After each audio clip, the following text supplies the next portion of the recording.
I don't know if you're looking up at a building that you'll see when we pass by this street. It's very tall, and it's called the Tower Life Building.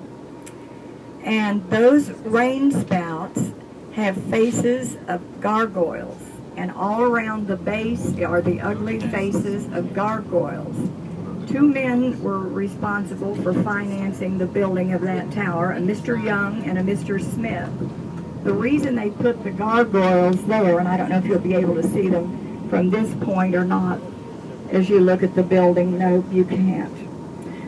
They wanted to ward off evil spirits, and so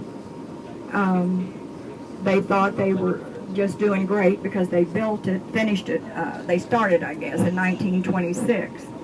Well, in 1929, when the stock market crashed in America, they lost the building, and the city bought the building from them for pennies on the dollar. Just a couple of pennies on the dollar, I can assure you.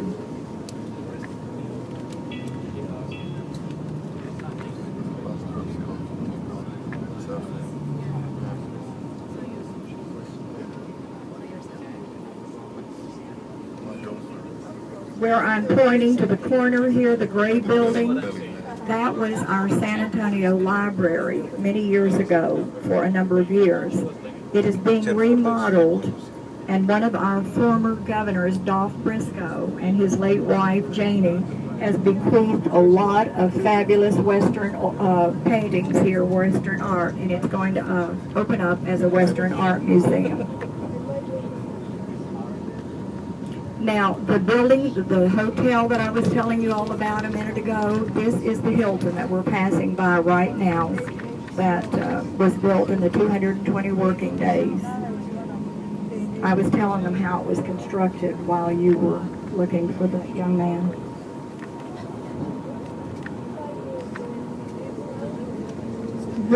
The other bus doesn't always do what this bus does, so always listen to what we tell you, because they may be doing things at one time and we're doing something at a different time. This department store that we're passing by on our right was built by one of the German families, Joski's, and it was Joski's for years, and now it is abandoned, I'm so sorry to say. Do you remember the story I told you about Teddy Roosevelt? Look on your right. This is the Menger Hotel, and that is where it took place. Now, we're passing in front of the Alamo property. If you look on your right, when it was a San Antonio de Valera mission, the wall was clear over here, where this little wall is on our left at this time. And it was quite a large mission, but it didn't get off the ground. Even the church was never consecrated as a church, which is what you see there, the shrine. And this beautiful carving here was done by an Italian sculptor, Copini, and it's called a cenotaph. And a cenotaph is a monument to the dead where there are no bodies. But when the famous Battle of the Alamo took place, and Santa Anna, who was the president of Mexico at that time, plus general of the armies, after he killed all 189 men, he burned their bodies. And so that made quite a difference. There wasn't a good burial for them. We're on Houston Street. And before we had such things as malls, this was one of the main streets downtown.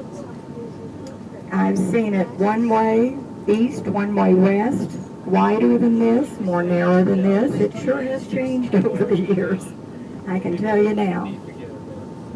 Okay, we have a problem up here. Karen, can you swing the left and go over to Commerce? I think that would be better. Oh, quickly, look out of your windows and look up here and see the stuffed animals on the outside of this building. This is called the Buckhorn Saloon. Years and years ago, it was at a brewery that we had called the Lone Star Brewery, which was known as the National Beer of Texas. And when the brewery was sold, they brought it downtown. And it has it's well worth your time and cost to see. They've opened up 2 years ago a museum inside there all about the Texas Rangers, and that's excellent. They also have a wax museum in the upstairs part that was used at Hemisphere to show the early historical figures of Texas. Ahead of us is a gray building, and it's in the Guinness Book of Records. This was only 3 stories back in the 1800s, and it set out on Commerce Street 16 feet and 7 inches. When the city decided to widen Commerce Street, it had to be moved back. Well, they moved it back, and after they got it there, they thought, how are we going to get the wooden logs from under it? What they did was put huge chunks of ice underneath there, and as the ice melted, the building settled into its foundation, and then they added 3 more floors. It was a bank at that time. The German family of Gross owned it, and now it's a restaurant called The Vault. Right ahead of us, you can see this limestone building between the 2 trees, and if you can see up on the roof, this was built in the 1860s by a man called George W. Brackenridge. Very, very wealthy and very eccentric. And it was his little bank. And he built a penthouse up on the top of it where he lived. And he had a cow that he kept on the roof so that he could have fresh milk every morning. Today it is owned by the Maloney family, very prominent attorneys. And they have preserved the building so well, both inside and out. He also built this tiny little building beside it, because when they came about having savings and loans where people could make loans for houses or land, it was separated from the bank. It was not a part of a bank at that time. So it was quite interesting. In the next block, we're going to be crossing a bridge, and you remember when I was talking to you all about the river down at the Mission, about the man-made channel that diverts the rainwater so that the downtown streets here are not flooded?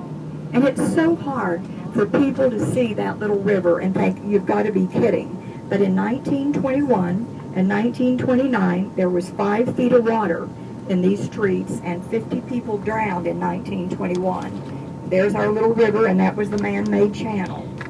Now, if you will look to your left at about 11 o'clock, you will see the steeples of the San Fernando Cathedral. This is the oldest continuing Catholic cathedral in the United States. Canary Islanders started that parish, and they started it under the trees here in the park. They didn't have a cathedral at that time, and I'll point out their little church that they built, which is on the back end of the cathedral. This wasn't built until 1873. It's a marvelous place to take you in for a tour, so much to see, and we're very proud of it. Let me tell you how it gets the distinction of being the oldest continuing Catholic cathedral. In New Orleans, they had built the Cathedral St. Louis.